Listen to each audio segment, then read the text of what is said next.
नमस्कार दोस्तों, आज आपके लिए हम खबर लेकर आए हैं, एक विशेष खबर। वो विशेष खबर क्या है इसके बारे में हम आपको बता दें कि केंद्र सरकार हो या राज्य सरकारें हों, जो पंचायती राज को अधिकार मिलते हैं, उनको जो विकास कार्य के लिए बजट आता है, अगर उस बजट को असली स्वरूप में दिखाया जाए तो उस गांव का, उस पंचायत का स्वरूप ही बदल जाता है। कहने का मतलब है कि उस पंचायत का एक सौंदर्यकरण बनता है, इसके साथ साथ उस गांव का स्वरूप एक शहरीकरण में बदल जाता है।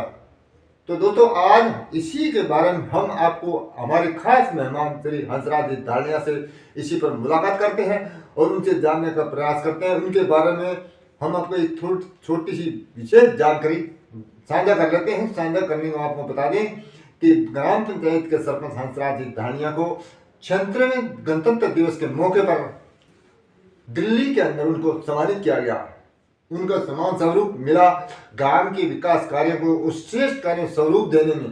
और आज इस गांव यानी तंदूराली के अंदर एक इतना स्वरूप बदल चुका है कि यहाँ इतने तरह के विकास कार्य हुए इनके कार्यकाल में कि पहले के स्वरूप में अगर देखा जाए तो आज तंदूराली गांव पंचायत नहीं दिखाई दे रहा, बल्कि एक शहरीकरण में रूप दे रहा। तो इसी बारे में हमारे खास मेहमान हंसराज जी धारणिया आपसे हमारे चैनल और वर्ग टीम की ओर से आपको 76वें गणतंत्र दिवस के पावन मेले पर आपको दिल्ली के अंदर सम्मानित किया गया। इसके लिए हम हमारे चैनल की ओर से आपको ढेर सारी शुभकामनाएं। तो सर जी, आप ये बताइए, आपने अब की बार जो आपको जो ये सम्मानित किया गया 76वें गणतंत्र दिवस के मौके पर, तो इसको विशेष रूप में किस रूप में मतलब कौन सा ऐसा आपने विकास कार्य को मतलब विस्तार से दिया जिसके बारे में कहें कि आपने बहुत बढ़िया स्वरूप दिया जिसकी वजह से आपको यह सम्मान मिला? तो इसके बारे में हमें थोड़ी सी जानकारी दीजिए, हमारे दर्शकों को पता चले कि विकास कार्य किस तरह करवाया जाता है। आज मैं हंसराज धारणिया, सरपंच ग्राम पंचायत चंदूरवाड़ी। अभी भी हमारे को 26 जनवरी गणतंत्र दिवस पर दिल्ली में परेड में शामिल होने का मौका मिला। इसका मतलब जिस तरह से हम परेड में शामिल हुए और पूरी मतलब इसके अंदर हम 24 तारीख को यहाँ से गए और 28 तारीख तक सरकारी परेड में भी शामिल हुए और सरकारी काफ़ी ऐसी योजनाएं उनके भी हमें जानकारी मिली। इसमें हमारे देश के केंद्रीय मंत्री CR पाटिल से भी मुलाकात हुई। उनसे विस्तार से इस जल जीवन मिशन और भूजल के बारे में चर्चा हुई और इसका विस्तार से मतलब आदान प्रदान भी हुआ। उसके बाद में इसमें CR पाटिल से हमें इस गणतंत्र दिवस पर सम्मानित भी किया गया और हम और मेरी वाइफ दोनों भी हम वहीं पर इस प्रोग्राम में शामिल हुए। तो मैं तो धन्यवाद देना चाहता हूँ देश के प्रधानमंत्री को, जिन्होंने इतनी बढ़िया योजना गांव के अंदर लागू करवाई। इसके लिए हमने वाटर वर्क्स की भूमि के लिए जो अभाव था वो भी भूमि उपलब्ध करके हमें गांव को पानी पीने के लिए पानी दिया। इसी उपलक्ष्य के अंदर हमें दिल्ली गणतंत्र दिवस में बुलाने का मौका मिला। जिस तरह भूजल का है तो भूजल में भी हमने काफ़ी ऐसे कार्य किए हैं जो सराहनीय थे। इसी पर हमारे को सम्मानित किया गया। ये सम्मान पूरे गांव का है, पूरे इलाके का है।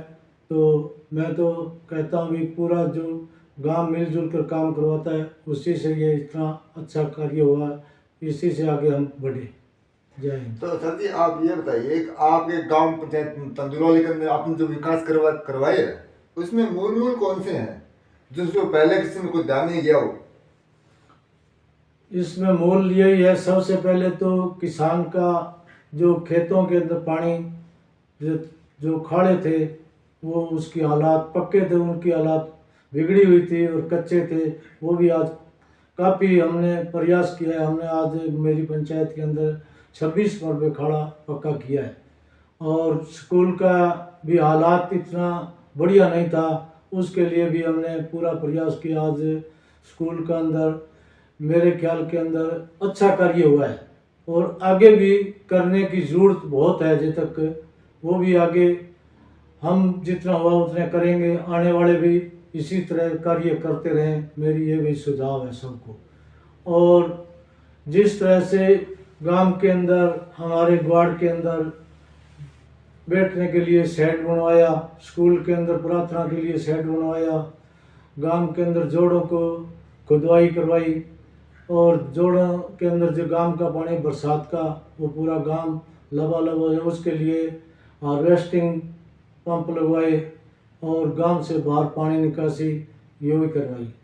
और गांव के अंदर पक्की नालियाँ, पक्के मतलब सीसी ब्लॉक, जो भी कार्य थे हमने हिसाब से सारे किए और काफ़ी हद तक किए हैं। और काम तो होता ही रहेगा, आगे भी कोई जो आएगा उसको भी ये कार्य करते रहेंगे। पीछे थे वो भी कर रहे थे, तो मेरा तो ये है कि जो भी कार्य जिम्मेवारी मिलती है उसको अपने निष्ठा से निभाएं, बस। जय हिंद। सर जी, आप ये बताइए, पहले वाले पंचायती राज अधिकार दिए गए थे और अब दिए गए हैं, तो पहले वाले में अंदर पहले कम थे या अब ज्यादा, या पहले कब पहले ज्यादा थे? इसके बारे में पंचायती राज का मूल स्वरूप क्या होता है उसके बारे में थोड़ा सा हमारे दर्शकों को बताएं। मैं कहता हूँ अभी तो काम करने वाला हो तो सरकार के पास में कोई कमी नहीं है। काम करने वाला हो, बजट लाने वाला हो, हमने पिछले 5 साल के अंदर मेरे ख्याल में ऐसा कभी कोई मौका नहीं आया अभी हमने 1 महीना काम बंद कर दिया या 10 दिन काम हो गया। मैं लगातार 5 साल से काम कर रहा हूँ, बजट की कोई कमी नहीं है। चाहे सेंट्रल सरकार है, चाहे राज्य सरकार है, चाहे हमारे विधायक हैं, चाहे मंत्री है, हमारे को हमने जो कुछ भी मांगा हमारे को मिला। हमारे विपक्ष के विधायक थे, उन्होंने हम जितनी भी मांग की उन्होंने हमारे को टाइम टाइम पर पैसे दिए और अच्छा विकास करवाया गांव के अंदर। मैं उनका भी धन्यवाद करता हूँ। तो हमको जानकारी दी गई, हंसराज दाड़िया ने इनको बताया कि विकास करवाने वाला जनप्रतिनिधि अगर अपने स्थान पर सही और मजबूत हो तो उस गांव का विकास को कोई रोक नहीं सकता। अब इसी गांव का विकास हो जाए, किसी पंचायत के लो, तो उसके अंदर गांव का स्वरूप बदल जाता है। तो इसके लिए हमें बड़ी रोचक जानकारी दी हंसराज जी ने। तो हंसराज जी, हमारे चैनल BN आरासा 25 न्यूज की ओर से आपको एक बार पुण्य क्षेत्रीय गणतंत्र दिवस पर आपकी जो पौन मिला, तो आपका बहुत बहुत स्वागतम।